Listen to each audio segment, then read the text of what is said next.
Hey everybody, JJ Cooper, Geoff Pontes, another Baseball America Prospect podcast. I think this is the final of, we are doing this Fix It series where we are trying to help fix suggestions for how to fix teams that have been struggling. And I think we saved the biggest for last in a lot of ways. And I'll explain that in a few minutes. But Geoff, great to see you. We're fixing the Angels today. We're going to try to lay out how the Angels can get back to success. Feels like a daunting task for me. What about for you? Perhaps. I mean, maybe Artie will listen to this podcast and bless us with a Pujols and Hamilton size contract. I'm inspired by Lane Kiffin this week, so I'm trying to be upwardly mobile on the podcast, JJ. Well, I guess I'll be losing you, and and then you'll be sending us messages say if you're on this plane, Let me finish the handbook. But so that's where I wanted to start this, which is sounds like a bold statement, but I think it's actually really true, which is I do believe that the Angels, and I know that there are Pirates fans out there and Rockies fans and maybe a couple of other fan bases like, no. The Angels are not the worst team over the last decade. But I actually would argue that they are. And again, we are talking about a battle royale of teams that have really struggled. But I do want to make the case for why this is the case. And I'll start here, which is, okay, we'll start with playoff appearances, which is a really big argument here, which is you notice that the Angels are down there at 0. It's not good for a team that has been spending money normally, has been a top 10 payroll most years, a team that has had Mike Trout for the entirety of that time, and a team that had Shohei Ohtani for the entirety of his pre-free agency career. 6 years of Shohei Ohtani as well. And still no playoff appearances. But I'm not done. So then you have also the fact, why is it? Okay, hold on. Let me remove that and give you this one, which is winning percentage. Okay. The Angels have had a 455 winning percentage over the past decade, which is not the worst in baseball, but it's near the worst. And I would point out again, like the teams here at the bottom, we have other teams like the White Sox have been bad. They've been terrible, but they have had playoff appearances. The Rockies, the Royals have had playoff appearances. They've got Bobby Witt Jr. Pirates is the one that you could make the argument. And the Marlins have had, though, they've had their moments. They've made the playoffs twice. And by the way, no one's going to argue that the Tigers have been worse. They may have had a time where they were worse, but no one has argued that they're worse. So the other thing that I would say is one more key point for this, which is then this is the one that really jumps out. There's only one team over the last decade that's failed to ever have a winning record. The Angels haven't been 500 in the past decade. And as we laid out before, that is with Mike Trout. That is with Shohei Ohtani.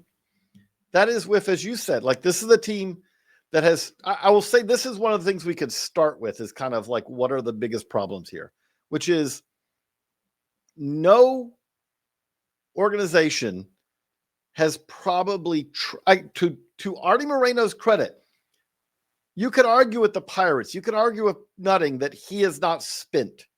No one can say that about Artie Moreno. Artie Moreno will spend, but no one has spent more money on players just past their peak heading into the decline phase of their career.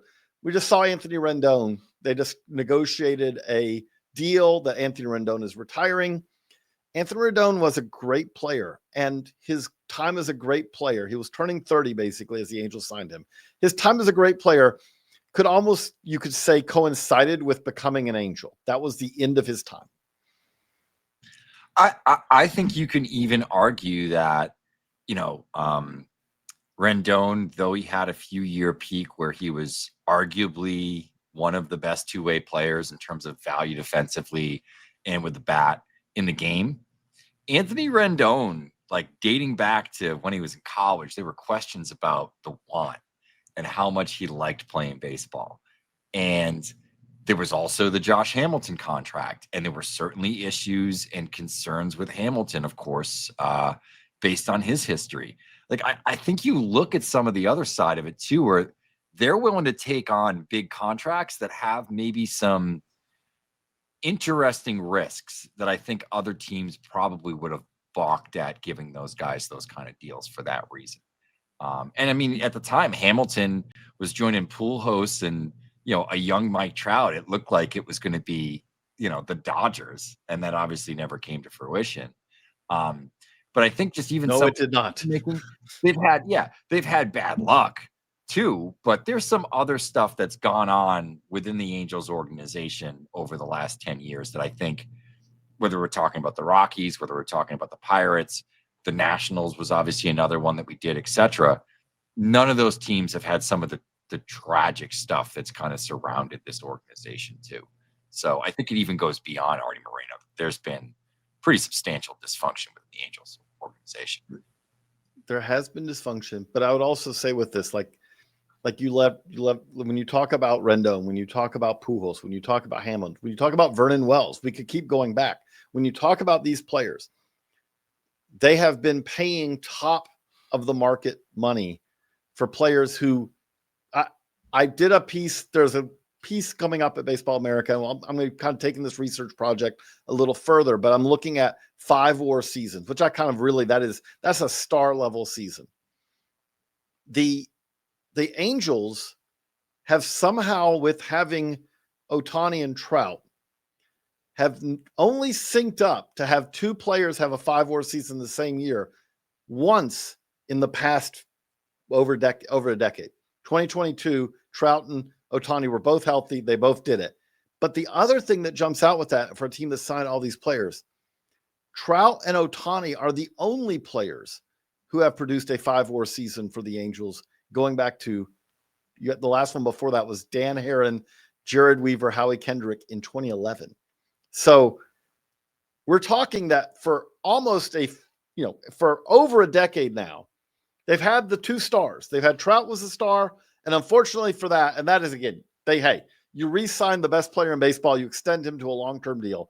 You cannot ding them at all for that. Then Mike Trout, unfortunately, runs into injuries. And it is crazy that there was only one year where Mike Trout had a Mike Trout year and Shohei Ohtani had a Shohei Ohtani year at the same time. That is absolutely, I would say, misfortune, bad luck.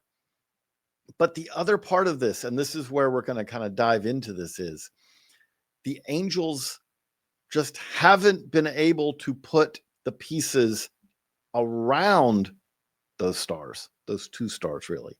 And now, unfortunately, let's just be honest, like they need Zach Neto to be a star because Trout is at the tail end of his career. Shohei Ohtani's long gone. And that's where we want to get to, is like it for a team that has yet to have a winning record in a decade, for a team that has not made a playoff appearance, who has the longest playoff drought in Major League Baseball now.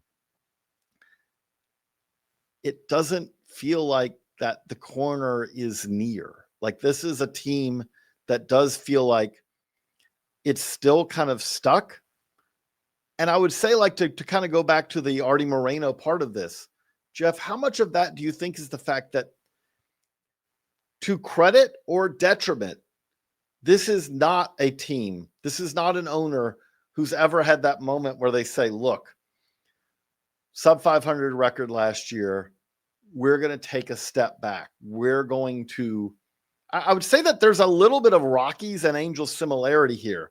The extreme example being, you and I both new teams, new scouts who were going out and were prepping in Ohtani's free agent year. Like, okay, we've got to do our due diligence here. There were Angels, the Angels were prepping for the possibility of trading Shohei Ohtani, which I will say that would have probably been about as big a package as you're ever going to see for a rental at that time. That was that would have been one of the bigger blockbuster deals at the deadline that we would see. And by all understanding I've been told this by multiple people over the years, Artie Moreno decided, no, we're going to, again, that is an owner level decision to make. The owner level decision is no, we're not trading Shohei Ohtani. We're going to make another run at it. And they actually then traded 4 players and then ended up placing them on waivers to get them claimed so they could try to dip back under the luxury tax threshold. This is a team that has never, everything's always about this year. It's never about building for the future, I feel like. Is that a fair criticism? Yeah, I think that is absolutely accurate. Just based on the way that they've maneuvered over the last several years, they've never kind of, sort of turned into the skid, right? Like they've always been fighting it, and that will turn your car around pretty quick, right? So I feel like the analogy is appropriate for them, in your comparison to the Rockies. I think that's sort of been what the issue is they've never kind of taken on the identity of just like self-actualization and just like, we're a bad team, right? We have a problem, and now we need to try to work to fix it. Exactly. You could even look at the Nationals prior to them gutting the front office. They did try to rebuild this thing. They did try to trade players. They tried to turn Juan Soto, probably at his peak value, and got a pretty good package, by the way. Now, granted, it wasn't enough with all their bad drafting and lack of development, and no one cares how hard you throw ball 4 mentality. Like all that stuff didn't work. But they've at least now, from the ownership level, made the decision to, okay, we got to do something here. We're going to trade Juan Soto in the next. All right, we're going to do something here. We're going to gut the front office and bring in new people that have been with a successful program that's a little more forward thinking. At least they're doing that. And even to the Pirates' credit, though the owner won't spend money, they have had good hires. They've had good baseball people.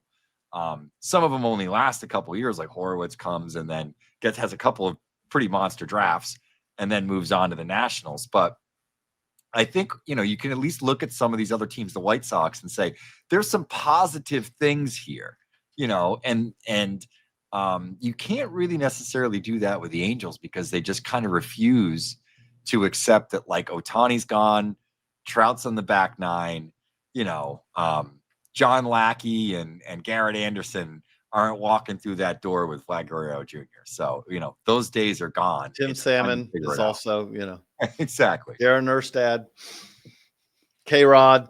We could just keep going. But David Eckstein too.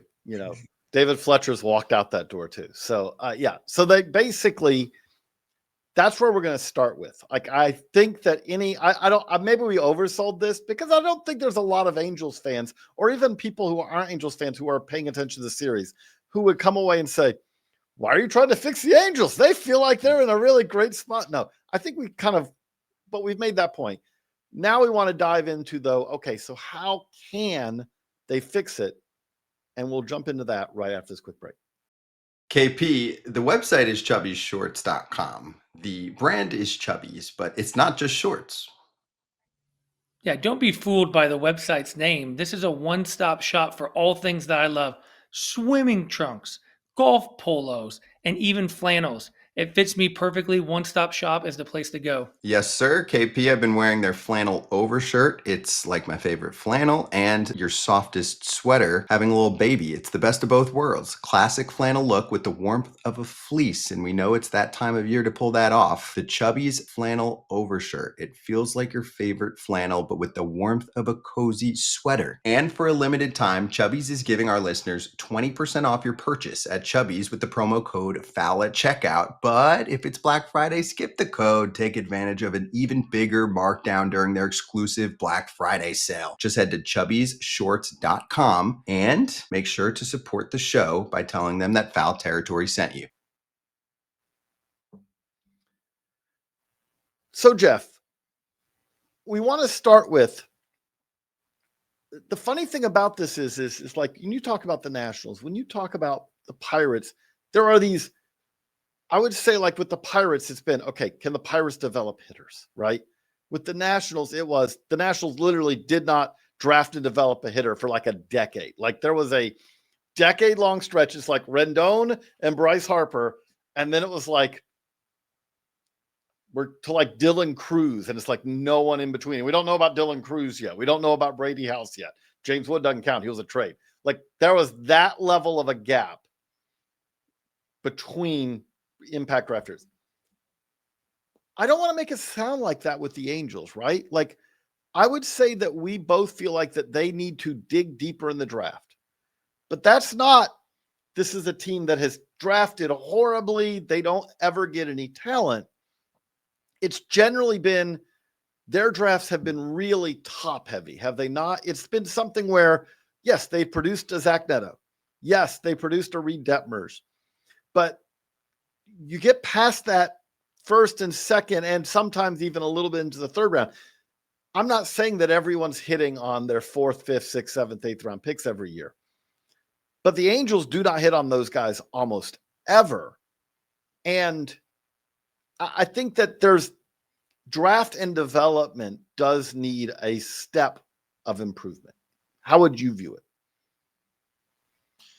Yeah, I think the targeting, as well as the player development plan, I don't even think it's a matter of style at this point because we don't really know what their style is because they haven't had really For 1 year, it was pitchers because they had that year they took only pitchers. I was going to get to that in a minute.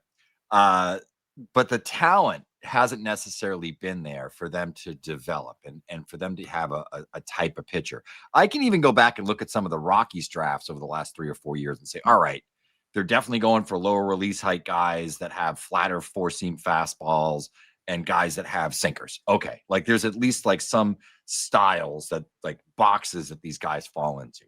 Fine. You really can't do that with the Angels. It's kind of been very hodgepodge. There hasn't been a whole lot of consistency. And then I think you go back to that year where they drafted, 20 pitchers in that draft. And in terms of the guys that they've produced from that draft, 11th rounder, Chase Silseth. And that's just about it. Sam Bachman. And I had nothing against Chase Silseth, but I don't also we should be clear. No. Chase Silseth has 100 big league innings and a 4.68 ERA and a 5.25 FIP and a 93 ERA plus. Exactly. And the top 3 picks were Sam Bachman, Kai Busch, Landon Marceau, Luke Murphy, Brett Carey. I mean, this is not turning anything. Half of these guys are already retired. I mean, this is 2021. So I think especially when we look at pitchers and we look at drafts, we want to give it a 4 or 5 year window to start to at least take some shape, right? Because there are guys year 2, year 3, year 4 that can kind of pop. None of that happens. And I think that's what the issue is you start to look back on some of these drafts in 2021, 22, they may get hit it, with a player at the top, like a Zach Neto, whoever. They're really not hitting in rounds like 2 to 20 at all, like ever. And even the guys they've gotten out of those rounds have been players like Chase Silseth or Caden Dana, who I think had some points in time a couple of years ago where it looked like, okay, this could go good. And then they rushed him up to the big leagues. He really wasn't ready. There were some things that he had to work on, particularly like release points and that sort of thing. It was just very easy to pick up different pitches out of his hand. So it's like they knew he was tipping, and then they sent him to face the best hitters in the world. That's probably a bad development plan. Sometimes taking that extra year might frustrate fans with a pitcher like Caden Dana. But if he's up in the big leagues and he looks the way he needs to be successful at 23 or 24, that's still a really good outcome. I want to give another example of that I've used over the years. And Nolan Schanuel, Nolan Schanuel is not a miss, right? Like they drafted him in the first round and he's been a 1.5 WAR level first baseman for them for now multiple years. But to kind of along the exact same lines we were talking about with Caden Dana, like Nolan Schanuel will play this upcoming year as a 24-year-old the whole season. It'll also be his last year before arbitration. He is going to be halfway to free agency. And the flaws that were there, that were apparent, that we wrote about, literally like when he came up, it's like he has really low bat speed. He does not have the ability to pull the ball for any kind of power. He does have a great batting eye. He has survival skills, but is that what you want in a first baseman, again, who's also not like Gold Glove defensively? And that's where he is now. Like, you would still say that that's where he is. The next year that he slugs 400 will be his first year slugging 400 in the majors. He had a 264, 353, 389 season last year. That's not terrible. I don't want to make it sound like what was he doing in the big leagues, but I would kind of ask the question, what is he doing in the big leagues? Like, why, when a player still has things that could be developed, things that could be improved in the minors, what giant benefit, what payoff have the Angels gotten because they decided to bring him up 2.5 seasons ago now? Because, or 2.25 seasons ago, I should say. Because now you're looking at it and saying he's going to start moving into getting more expensive. He's going to start, I'll say this for Nolan Schanuel's case. Good news for him. He's going to hit free agency at an age that very few college hitters ever hit free agency. But if he starts to really develop, if we said that his age 26 season is a really impressive season, I would kind of ask the question, okay, great, Angels. Again, we don't know that that'll happen, but if it did, if he really did start to develop, like he has an off-season bat speed training program, he gets stronger, he learns how to hit the ball in the air more consistently with power. If all those things happened, I would kind of ask the question, wouldn't it have been great if he'd have had another year and a half, which would still have put him on a fast track to have developed that in AA and AAA so that you get that payoff? Because if Nolan Schanuel has a great age 26 season, it'll be like prepping him for free agency. And we haven't, like right now, the Angels, he has not been a reason that they could have gotten over 500. He's been more of like, he's fine. There's been too many of, Zach Neto is I would say, the example that is to their credit, like, and to his credit, they moved him fast. I would say that has served them well because he has been a difference maker when healthy for them. To their credit, I'll give them credit that Taylor Ward developed into a very solid player who they just then netted Grayson Rodriguez for. That's a risky trade, you could say, but I would say if I'm the Angels, I do that trade 100 out of 100 times, taking the chance on, I've got this young pitcher who, by the way, could be the best pitcher in a rotation if everything breaks right. Yeah, that was actually a nice departure, I think, from a lot of the moves that they've made, where they bought the younger, more longer controlled player. That was an awkward way to say that, but more years in the contract, all that sort of stuff, for a guy that was more or less going to be a one and done, that I think logically would not have been a good fit for your current build and your trajectory. So that was actually a really nice departure. So kudos to the Angels on that move. Maybe they're turning the corner, JJ. But yeah, I would agree with your full assessment there. That there are some players that they've had some success with moving them quickly, particularly Neto was one.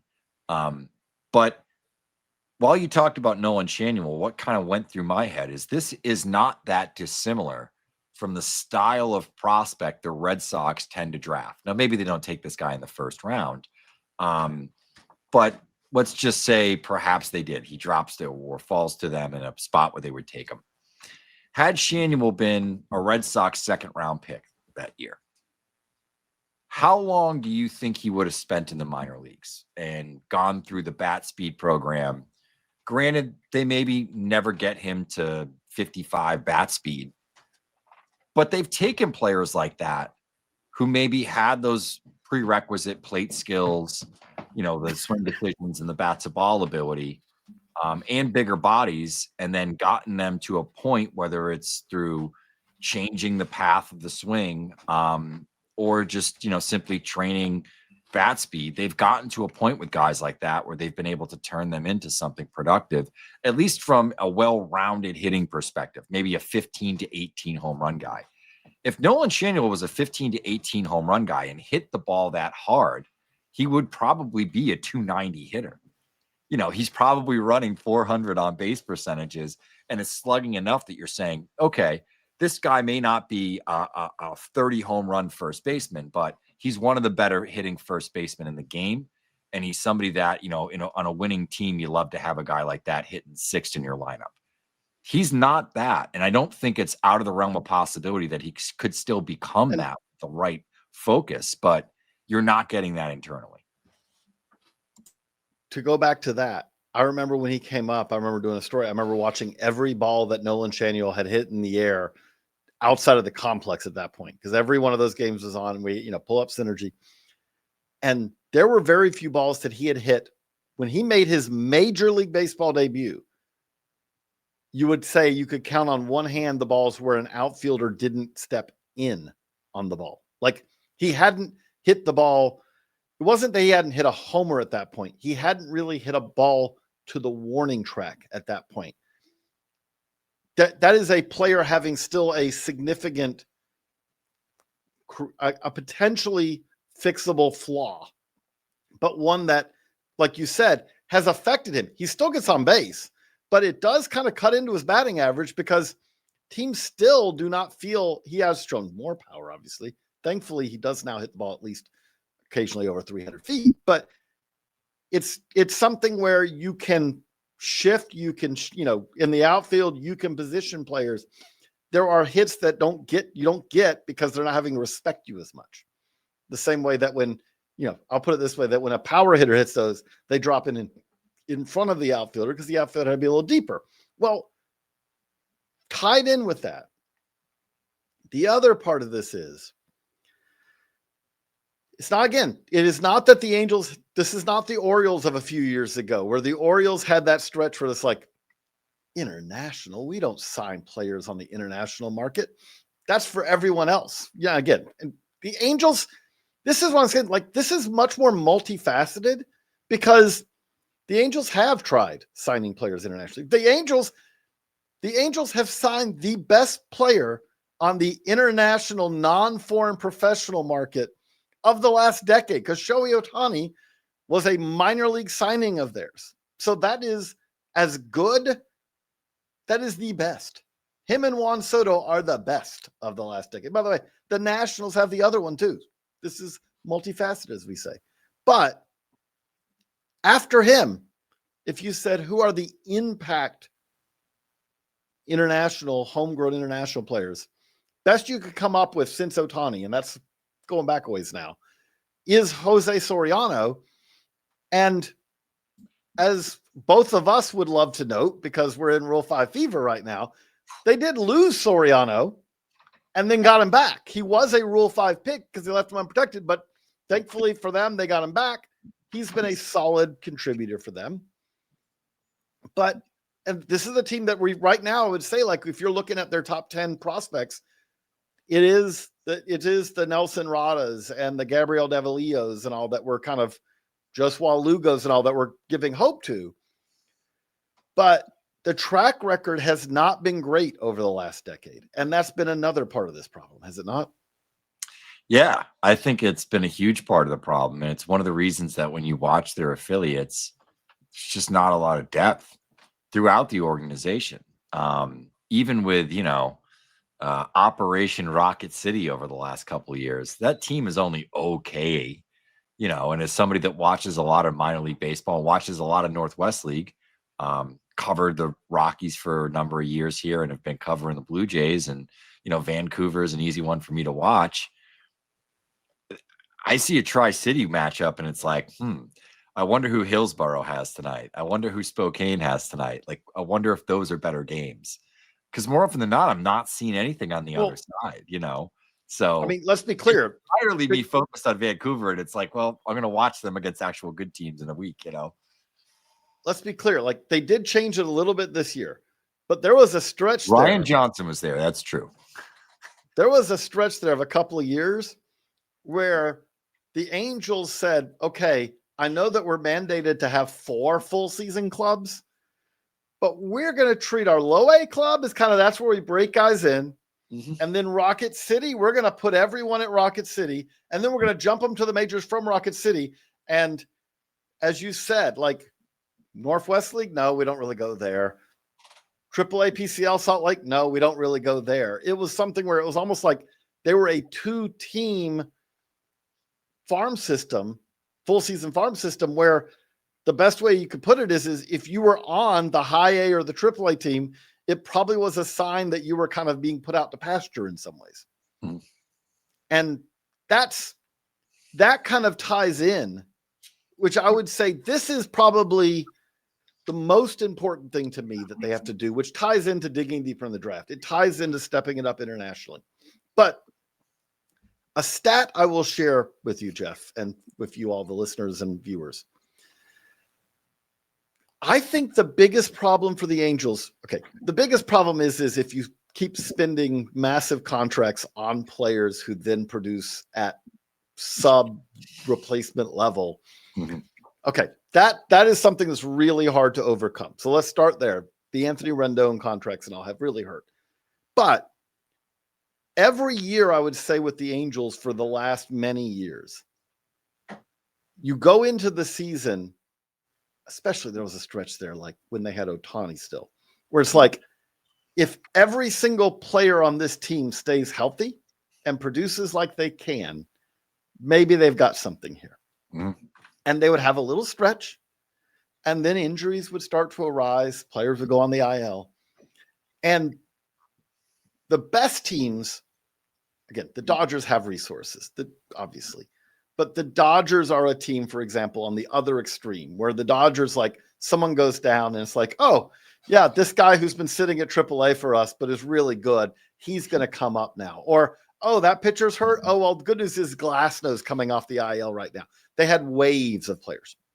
The Angels are the opposite of that. The Angels are the team that year after year, it's like, I didn't realize that guy got another shot in the majors, or I didn't realize that guy ever got the shot in the majors. So here's the stat for you. 2025, the Angels had, if you talk about WAR, 0 is replacement level, right?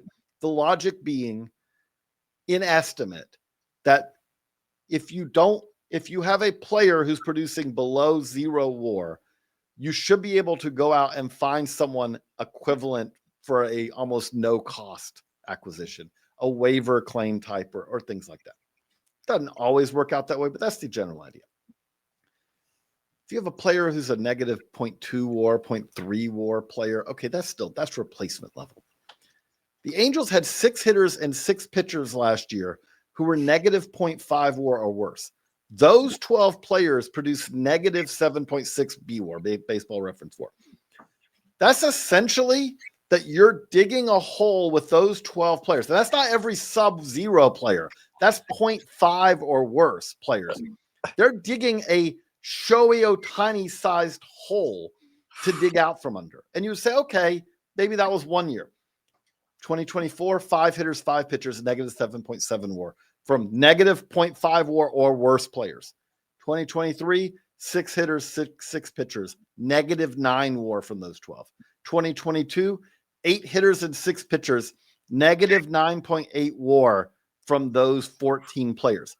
So what you're saying here is year after year after year, the Angels are playing players who are utterly overmatched as hitters or pitchers and are getting enough playing time. Because here's the thing, right? That's a cumulative stat. Mm-hmm. If you come up and you are utterly overmatched and you're a hitter and you go 0 for 8, and then they go, why is this guy here? You send him back down.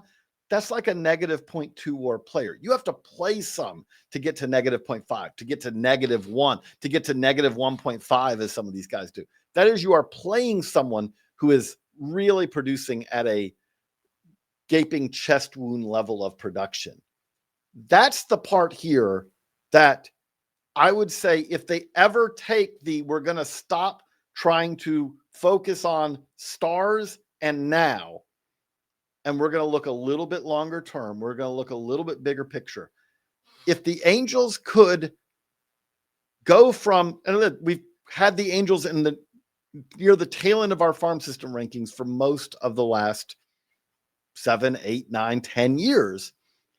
if they could get to that level of depth, like Geoff, you and I know when we do a top 30, there are some top 30s you do and you get to like 20, you're like, I don't have anyone left. And then there are other top 30s where you're like, these players aren't great, but man, there are a lot of these guys who could be big leaguers. The Angels are never in category B, I would say is a way to put it. How important is it, or how could they fix this going forward?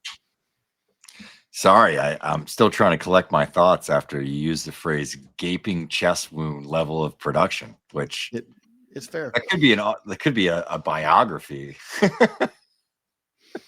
of some of those players. Yeah, I think the way that you ultimately can fix this is by figuring out what's wrong with your identification process. We talked about the domestic draft. We talked about the international market.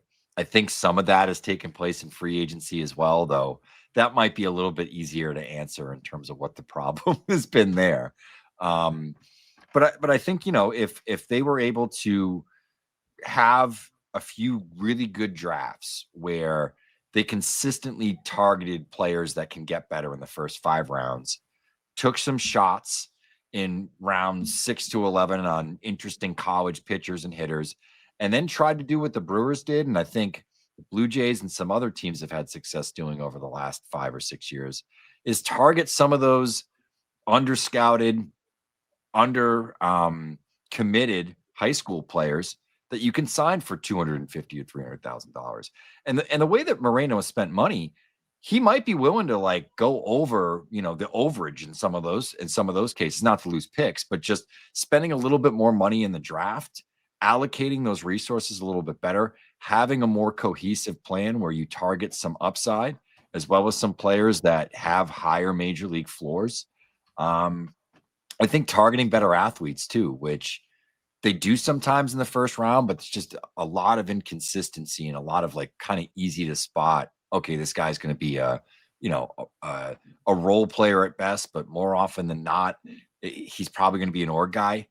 They got to stop doing that sort of drafting. And I think that I don't want to say they haven't been with the modern times in terms of player development, but I think they have to have a very top down mentality in terms of whoever's setting the tone, what the philosophy is, the things that they're going to focus on, the things they're going to try to be good at, and then build that mechanism around it, get the right coaches in place that can then follow directions and put through instruction that, is in line with that mentality.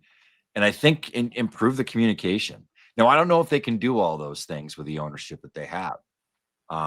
But I think they can at least try to put all of that in place and try to improve the infrastructure. I think that's what the problem is here, because they've had ideas, they've gone in certain directions, they've had talented people. I don't think this is a Rockies problem where they need to actually, get up and move 2 decades into the future because they're living in the past. I don't know if that's really the Angels' problem, as much as it just seems like they're constantly doing this, they're doing a little of that, they're going over here, they're trying this in the draft, and they're never just kind of following a tried and true method. I would say that again, if you said we've seen multiple managers, like for a long time, Mike Scioscia was the driving. I would say one of the things here is Mike Scioscia was a driving force in the organization for a long time. Kind of like when you say like setting a stage for everything, and then that kind of went off the rails eventually. He was like he departed, and since then there's been Joe Madden. There's been like different voices at the major league level. They've had multiple managers. Hasn't really had a manager with a lot of staying time. I think they've had some good coaches come through here. Now, retaining them has been, I think that when you look even at the front office side, I would say, I feel like that a lot of this does kind of go back to is it ownership? Is it ownership more than anything else here that we're talking about that's kind of driving this? Because the other things that we have to acknowledge here, like that have been reported on, are they did just finish an upgrade program as far as their spring training facilities. But I would say that you could say that before that, they were a little bit behind the times. They were not at the cutting edge of facilities. we've had things, we've had players come out and say that the facilities are not kept up to the level of major league expectation. It's one of those things where there's been, again, it all seems to tie together, that there's this approach that when it comes to the big move, the big swing, bringing in the big free agent, there's always been a willingness for that. And again, that is spending. But when it comes to, hey, if we spend another $5 million a year here in this area of sports science, in this area or whatever, the consistency of approach on things like that has often been a little bit harder to sustain with the Angels. Before we go, we're Baseball America. So we feel like we need to kind of dive into a little bit of, okay, so we know that the Angels are coming off of a 72-win season at the major league level, and I would say that they earned that 72 wins. It was not a team where you say, oh, that team was just, a 90-win team that was just a couple of bad breaks away. When you look at this team, when you look at the farm system now, is there hope here for the Angels fans in 2026? Or is this the time to say, hey, we haven't done it for quite a while, but this is a time to start taking some long-term thinking and looking a little bit longer term, which maybe the Grayson Rodriguez trade could be the first harbinger of that. Yeah. I certainly think that the Grayson Rodriguez trade was a move in the right direction. But I don't know. I mean, I still think you look at this Angels farm system and you look at the current 25-man roster and you can say, all right, like the lineup isn't awful at the top. But then you kind of look and you're like, Bryce Teodosio is going to be their center fielder. Really? He's a borderline big leaguer, let alone a guy that should be penciled in as your starting center fielder. And I think you look at the rest of the rotation. There are teams where he would not be your backup outfielder. I think there are teams where he would be in AAA. Yeah. A lot of them. You then look at the rotation. Kikuchi is fine. Soriano, as we talked about, is fine. Grayson Rodriguez. Then you have Reed Detmers, who really has regressed over the last several years. Caden Dana, we talked about those issues before. You have names in the bullpen with guys like Robert Stevenson and Brock Burke that sort of even forgot. and Stevenson's case, like, it depends if he's healthy or not, right? So it's not like they have this loaded bullpen or a rotation that's pretty good. I think it's kind of like, yeah, the top 7 in the lineup could be worse. Adele had a bounce back year. Soler, if healthy, can hit you 30 bombs.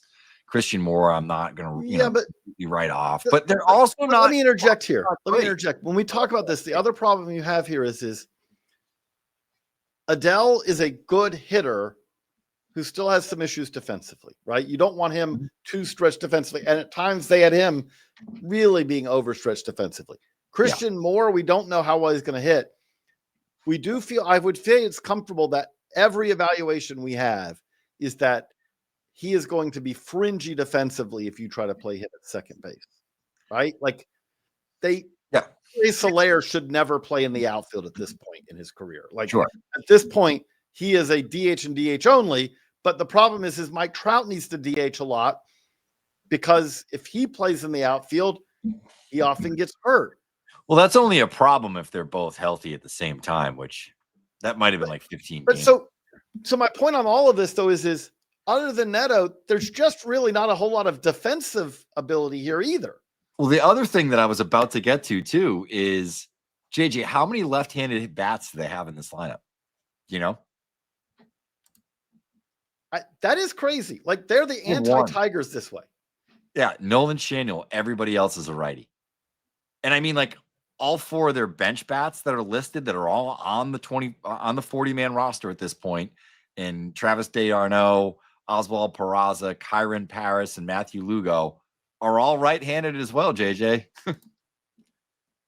That is really crazy. Like, again, I say that with Especially the these Tigers. days.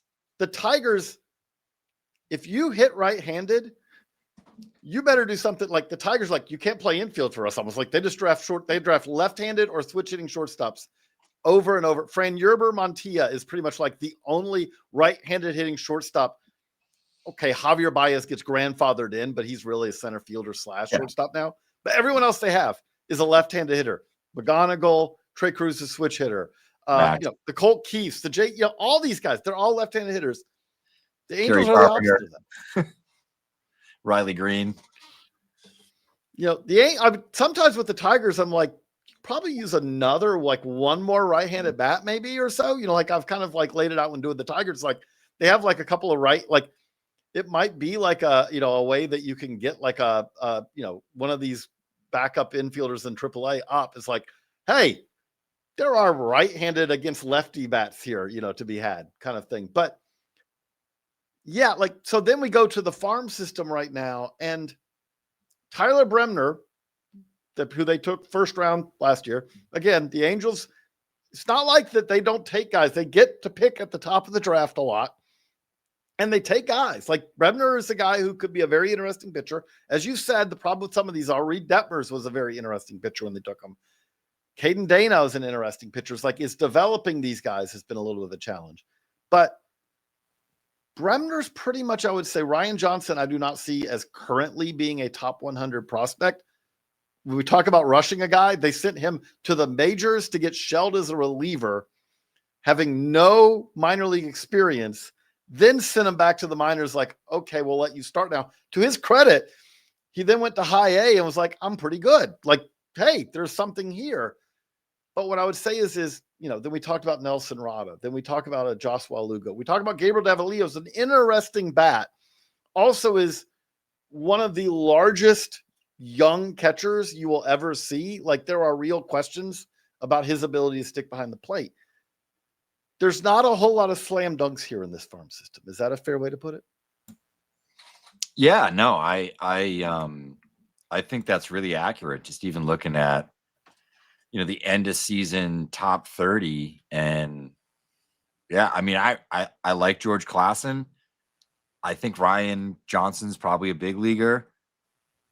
I couldn't tell you if those guys ever exceed the status of, number 5 starter, or even potentially like 1 inning reliever.